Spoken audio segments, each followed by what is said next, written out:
अस्सलामुअलैकुम। मैं हूं गुलिस्ता एडवोकेट और आज हम बात करने जा रहे हैं सुप्रीम कोर्ट के अंदर चल रही सुनवाई उत्तराधिकार अधिनियम और महिलाओं के अधिकार के बारे में और समझेंगे इसको विस्तार से। देखिए, ये मामला जो है वो हिंदू उत्तराधिकार अधिनियम 1956 की धारा 15 और 16 से डील करता है।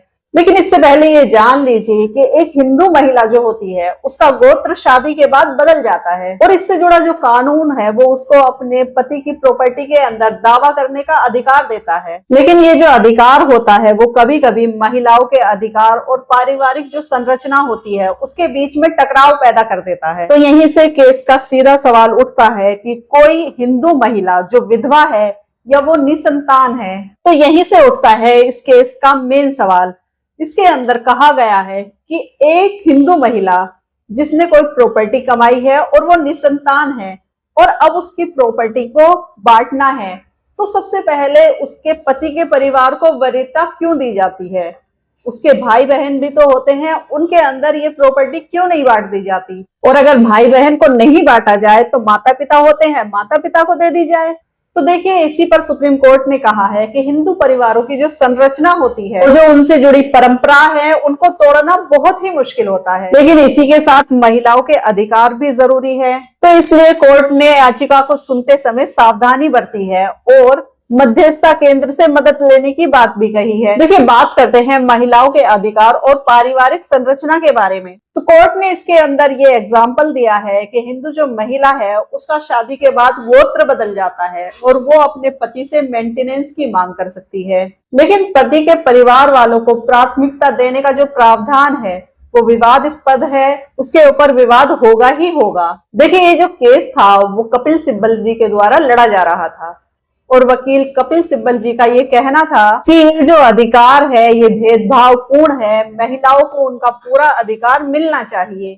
इस पर सुप्रीम कोर्ट ने भी कहा है कि पारिवारिक ढांचे को बिना नुकसान पहुंचाए औरतों के अधिकार को बनाए रखना ये एक चुनौतीपूर्ण बात है।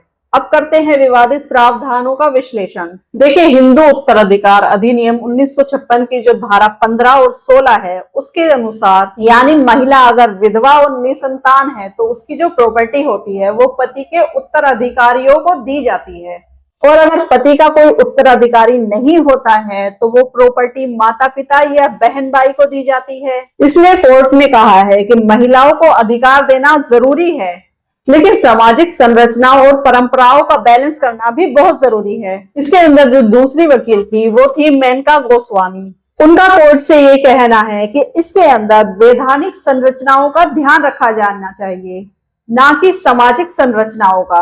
अब इसके अंदर सुप्रीम कोर्ट ने इस याचिका को आगे बढ़ाने के लिए समझौते और मध्यस्थता केंद्र के रास्ते पर भेजा है। सुप्रीम कोर्ट ने महिलाओं के अधिकारों की महत्वपूर्णता को स्वीकार किया है, लेकिन उस पर परिवार और समाज के ध्यान में रखकर उस पर जो प्रभाव होगा उसको भी ध्यान में रखा है।